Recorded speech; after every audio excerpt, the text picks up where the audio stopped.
تعالوا بقى هنخزن البسلة مع بعض بطريقة بسيطة جدا وسهلة وبمعلقة واحدة. هتخزني هتفضل معاكي طول السنة في منتهى الجمال. وهنا بقى كانت معايا اضافة تانية مثلا هو الشبت، قلت اما اوريه لحبايبي كده يمكن يستفادوا منه في اوقات كتيرة. الشبت والكزبرة ما بنبقاش يعني بيبقوا غاليين قوي، فقلنا برضو هي كانت فرصة معايا كده ان انا اشتريتهم، فقلت اما اعملهم كده في العلب يمكن حبايبي يستفادوا منه ويعملوه، وبيفضل معاكي متخرط زي ما هو طول الاسبوع في منتهى الجمال. بس احنا طريقتنا النهارده هي تخزين البسله. هنا طبعا انا جايبه كميه بسيطه جدا، كميه انا جايبه هنا ب30 جنيه لان سعرها غالي لسه دلوقتي، يعني كيلو ربع ب15. فجبت بس ب30 جنيه، قلت اخزنهم معاكم كده لغايه ما ربنا يسهل كده وسعرها يهدى شويه. لان احلى تخزين الخضار هو شهر واحد، في شهر طوبة. احلى الخضار بقى هو عامه طول الشتاء الخضار بيبقى في منتهى الجمال، انواع الخضار كلها. والبسله هنا طريقه تخزينها ديت بالشكل اللي انا بقولك عليه. مش هنقول بقى ان احنا هنفصصها في دقايق ولا حاجه، لا هي بتاخد منك وقت طبعا في تفصيصها على حسب الكميه اللي انت جايباها. بس انا حبيت ان انا اوريلكم القرون بتاعتها حلوه قوي، الحبايه بتاعتها كانت كبيره، فعلشان كده قمت جايبه دولت وقلت اما اعملهم معاكم. لان انا كان ممكن اطبخهم، بس انا عندي لسه من السنه اللي فاتت لسه موجود، فمش هقدر ان انا اطبخ الجديد ده واسيب التاني اللي مركون في قلب التلاجة، لا. فقلت اخزن دولت وارجع اخد ايه من بتاعه السنه اللي فاتت. لو جربت التخزين بتاعها بالطريقه ديت هتلاقيها في منتهى الجمال. صلى على رسولنا الكريم كده وندخل على الفيديو بتاعنا. ودي تفصيص البسلة، فصصتهم خلصت التفصيص بتاعهم. وهنا بقى هنعملها بأسرع ما يكون. هنا معاكي حلة على البوتاجاز فيها مية بتغلي، وده المكون بتاعنا اللي بيحفظ لك الحاجة وفي منتهى الجمال، بيخليها حلوة قوي ومعاكي طول السنة في منتهى الجمال. هي معلقة سكر بس، مفيش اكتر من كده لان الكمية اللي معايا مش كبيرة ولا حاجة. وهنا كان معايا الجزر. انا ما بحب اخزنها بصراحة ربنا، بخزنها من غير الجزر بتاعها. بس دولت حبيت ان انا احط عليهم الجزر علشان العلب التانية اللي معايا في قلب التلاجة من غير جزر، علشان اعرف دولت من دول. هتقولي لي ليه بتخزنيها من غير الجزر؟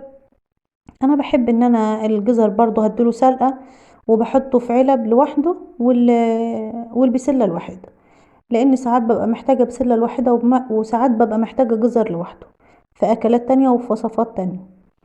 فبخلي ده لوحده وده لوحده، بس انت حابة تخزنيهم الاتنين مع بعض مفيش مشكلة. هنا طبعا لما نزلت بالبسلة، المية هدت شوية، هتستنى عليها كده لما تغلي، تاخد غلوتين اتنين وطفي عليها على طول وفضيها على طول من المية بتاعتها.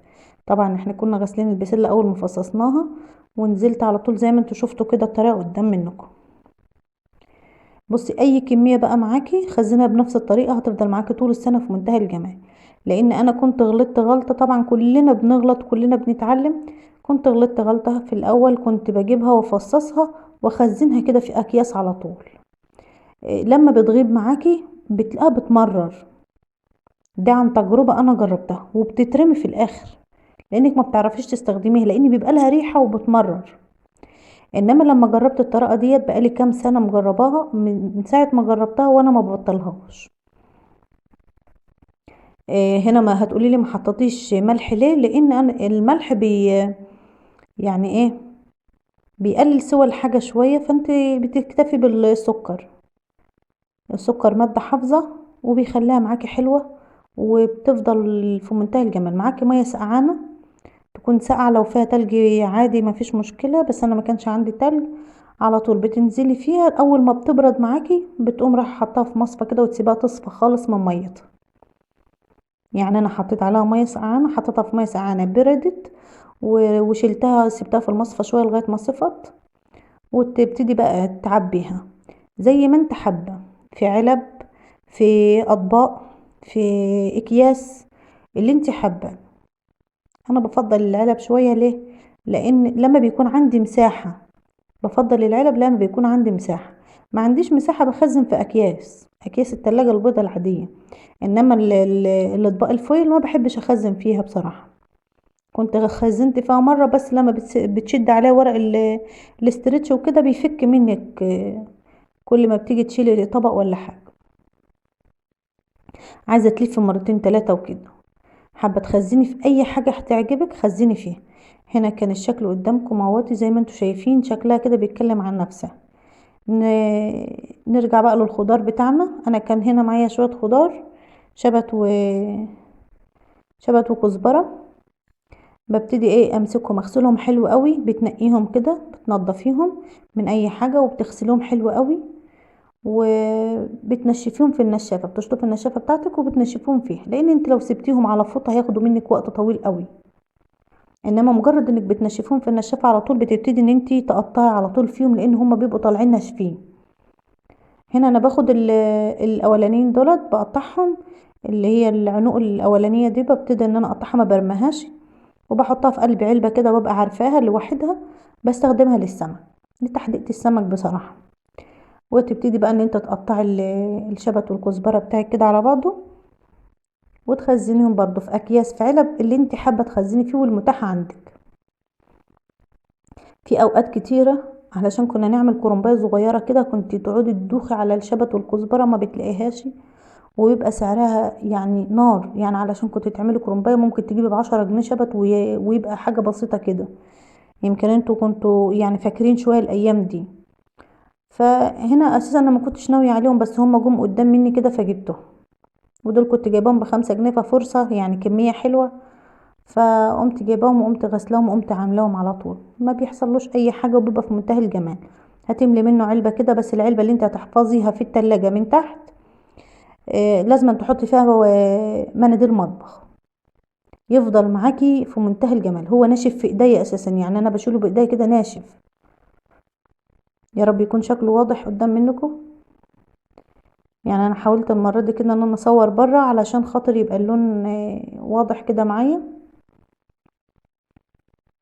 ده اللي انا بقول لكم عليه، تحطوا ورق مناديل مطبخ، وتملي علبتك كده حلو وتحطها في قلب التلاجة، هيفضل معاكي الاخر عود في قلبها في منتهى الجمال، تستخدمي للسلطه لاي حاجه انت حباها. العلب التانية ديت زي ما قلت لك، العلبه اللي هي الاولانيه اللي باينه قدام منكم ديت متقطعه خشن شويه، دي هستخدمها للسمك المشوي كده، التحديقه بتاعه السمك المشوي كلنا عارفينه.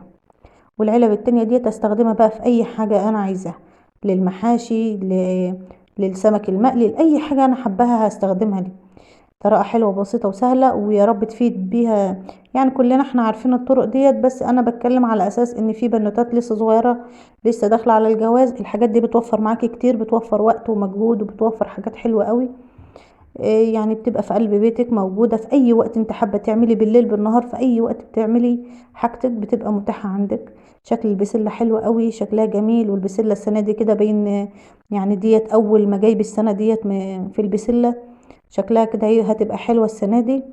بس يعلم بقى سعرها ينزل ولا يفضل زي ما هو كده. يعني الكيلو وربع ب15 دي غالية شوية، لان احنا كنا ايام كتيرة بنجيب ل2 كيلو ب10. فيا عالم بقى الايام دي هترجع تاني ولا لا. ايا كان، هنبتدي حتى لو فضلت غالية زي ما هي، هنبتدي كده كل ما هنجيب للبيت نجيب مثلا 2 كيلو ولا حاجة ونخزنهم. هتيجي تبص تلاقي عندك خزينك وهتلاقي عندك حاجتك، ومش شرط يعني ان احنا نجيبها كلها مرة واحدة. الحاجات دي في البيت بتنفعك، وهتنفعنا ان شاء الله في ايام رمضان، هتنفعنا في الايام العادية، هتنفعنا في كل وقت ان شاء الله. تبقى الحاجة جاهزة معاكي كده وسريعة، طريقتها حلوة ان شاء الله. برضو الكرنب موجود، بس له وقت كده للخزين بتاعه، هنجيبه ان شاء الله ونخزنه مع بعض. السلام عليكم ورحمة الله وبركاته.